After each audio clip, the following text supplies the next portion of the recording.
हाँ सर, बताएं। आपके पिताश्री ने समाज सेवा में मिसाल कायम की थी और हमने भी देखा है उनके समाज सेवा के कार्यों को, तो इसके बारे में आपका क्या कहना है?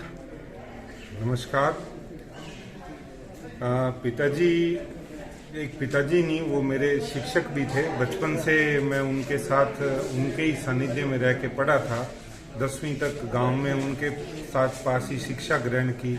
उसके बाद 11वीं 12वीं में ग्रामोत्थान विद्यापीठ स्वामी केशवानंद जी के उनके मार्गदर्शन में पढ़ाई पूरी करी थी 12वीं तक। तो पिताजी को शिक्षा के साथ साथ समाज के अंदर वो क्या क्या काम करते थे, लोगों से उनका कैसा मेलजोल था, समाज के प्रति क्या जिम्मेदारियां हैं, वो सब भी हमने उस टाइम में देखा।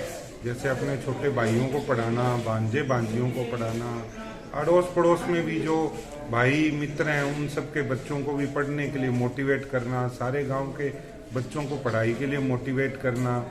फिर बच्चों को आगे खेल कूद के क्षेत्र में जो बच्चे अच्छे थे उनको आगे खेलने के लिए लेके जाना, उनको मोटिवेट करना। और गांव में कोई भी, जैसे आज से 40 साल पहले से हमारे गांव में गोसाई स्पोर्ट्स क्लब का निर्माण उन्होंने और उनके साथियों ने किया था। उससे प्रतिवर्ष टूर्नामेंट का आयोजन होता है। आज तो ये काफी बड़ा आयोजन हो गया है जिसमें कि लगभग मान लो 150-200 टीमें आके खेलती हैं। उस आयोजन को छोटे लेवल पे उन्होंने शुरू किया। बच्चे जो थे वो खेल के आगे स्टेट में खेल के आए, नेशनल खेल के आए।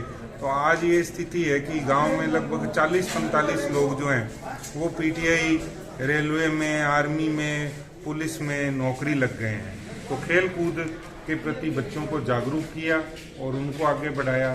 गांव में जैसे कोई भी समाज सेवा का कार्य है, मंदिर निर्माण का कार्य है, कोई गरीब बच्चे की स्कूल की फीस भरनी है, ठीक है, कोई अपना कार्य शुरू करने जा रहा है, उसको आर्थिक मदद चाहिए, तो बेबाक होके एकदम उन्होंने सबकी खुल के मदद करी। और यही हमें सिखाया कि भी जब भी आपसे कोई कमजोर है, वो अपने समाज का अगर हिस्सा है तो हमें उसकी मदद करनी चाहिए। आपका परिवार पहले से ही समाज सेवा में है, लेकिन क्या कारण है कि आपने राजनीति में कदम रखा? देखो, इसमें ऐसा है कि ये भी एक सेवा का एक माध्यम है। हमारा जो प्लेटफॉर्म है ये छोटा है, हम अपने लेवल पे अपने ट्रस्ट के माध्यम से सेवा कर रहे हैं, लेकिन उसमें आपको एक बड़ा प्लेटफॉर्म मुहैया होता है। बहुत सारे कार्य करने में हमें छोटे लेवल पे, पर्सनल लेवल पे काम करने में अड़चने आती है, रुकावट आती है, लिमिटेशन हो जाती है रिसोर्सेज की, कि अपने बहुत ज्यादा करना चाहते हैं लेकिन कर नहीं पाते हैं। तो वो एक बड़ा प्लेटफॉर्म है। उस बड़े प्लेटफॉर्म से हमें काम करने के लिए बहुत सारे रिसोर्सेज, संसाधन उपलब्ध होंगे जिससे हम समाज की और अधिक अच्छे से और ज्यादा बड़े लेवल पे सेवा कर पाएंगे। आप भारतीय जनता पार्टी की टिकट के दावेदार है संगरिया से, तो आप केंद्र सरकार के कार्यों को किस तरह से देखते हैं? हम भारतीय जनता पार्टी से बचपन से जुड़े हुए हैं। ऐसे कहो कि हमारे पिताजी राष्ट्रीय स्वयंसेवक संघ के सदस्य रहे हैं और कार्यकर्ता रहे हैं, स्वयंसेवक रहे हैं। उन्होंने बहुत काम किया है, गांव में शाखा लगाई है, भारतीय जनता पार्टी से भी जुड़े हुए हैं। तो ये हमारे लिए कोई नई बात नहीं है। तो इसको हम इस तरीके से देखते हैं कि जो केंद्र में जो मोदी सरकार है, मोदी जी, यशस्वी प्रधानमंत्री नरेंद्र मोदी जी, जिन्होंने हमारे देश का नाम पूरी दुनिया में ऊंचा किया है, एक बिना भ्रष्टाचार के, बिना एक पैसे का खुद पे खर्च किए हुए देश के लिए कैसे लगाया जाए, गरीब जनता तक कैसे पहुंचा जाए, वही हमारे लिए एक आदर्श है। इसीलिए हम गांव में जो गरीब मरीज हैं, निर्धन मरीज हैं, जिनके पास कोई पहुंच नहीं पाता या जो किसी वजह से अस्पताल में नहीं पहुंच पाते, उनकी सेवा का हमने एक बीड़ा उठाया हुआ है। वो हमारे प्रेरणा स्रोत हैं और उन्होंने हर तरीके से, हर प्लेटफॉर्म पे गरीब लोगों की, जनता की पूरी सेवा की है और हम भी उसी मार्ग पे चलते हुए पूरे क्षेत्र में सब लोगों तक पहुंच के उनकी सेवा करेंगे। पार्टी अगर आपको मौका देती है संगरिया विधानसभा से, तो क्या आपका ध्येय सेवा करना ही रहेगा?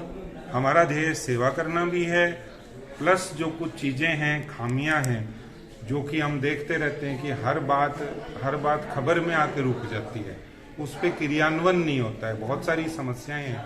जो हमारा एरिया है ये बॉर्डर एरिया है पंजाब से लग के, तो पंजाब हो गया, पाकिस्तान बॉर्डर हो गई, तो यहाँ पे जो मेडिकल नशा है, चिट्टा है, ये सब बहुत तेजी से फैल रहा है। युवा लोग इसकी चपेट में आ रहे हैं।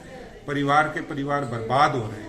लेकिन क्या है कि उस पर कोई नकेल नहीं कसी जा रही, क्योंकि जो लोग है सिर्फ बात करते हैं, लेकिन जो नशा उपलब्ध कराने वाले हैं, बेचने वाले हैं, नशा करने वाले हैं, वो हमारे समाज का ही एक हिस्सा है। लेकिन कोई राजनीतिक दबाव कह लो, राजनीतिक शरण कह लो, या किन्हीं भी कारणों से जो वो माफिया है उसका नियंत्रण नहीं किया जा रहा है। तो हमारा पहला कार्य यही रहेगा कि युवा पीढ़ी को जो है वो स्वस्थ बनाया जाए और उनको इस जो नशे का जो ये मकड़ जाल है इससे बाहर निकाला जाए, इसको फैलने से रोका जाए और इसको खत्म किया जाए। उसके अलावा जो क्षेत्र की अलग समस्याएं हैं जिनसे किसी को कोई कंसर्न ही नहीं है। देखो, ये कोई नई बात नहीं है कि हर साल नरमे की बिजाई होती है। अपने किसान परिवार से हैं, हर साल नरमे की बिजाई होती है, कोई नई बात नहीं है, सालों साल से होती आ रही है। फिर भी सरकार या यहाँ के जनप्रतिनिधि जो हैं वो ऐसा कोई कार्य नहीं करते कि भी टाइम पे नरमे की बिजाई के लिए पानी मिल जाए। ऐसे टाइम पे बंदी क्यों लेनी? तो ये कोई किताब में लिखी हुई बात थोड़ी है। ये कोई ना तो इस पे कोई आवाज उठाता, ना जब इस तरह की बंदी ली जाती है तब कोई किसी को मना करता। बाद में सिर्फ इसको एक मुद्दा बनाने के लिए लोग इकट्ठा हो जाते हैं। ये सिर्फ ये इस तरह की राजनीति है कि मुद्दे जो हैं उनको खत्म ना किया जाए, उनको जिंदा रखा जाए ताकि उसके ऊपर राजनीति की जाए। ये नहीं कि वो समस्या है उसको हल करके और अपने उस पर आगे बढ़े ताकि अपने समाज का विकास हो और आगे अपना समाज जो है उसका पूरे राज्य में, देश में नाम हो। तो ऐसा कुछ नहीं करते हैं। तो हम ये करेंगे कि जो ये समस्याएं हैं इनको परमानेंट हल करने की कोशिश करेंगे। कोशिश क्या, हमारा ये दावा है कि अगर हमें समय मिला और हमें अगर मौका मिला तो हम इनको हल करेंगे।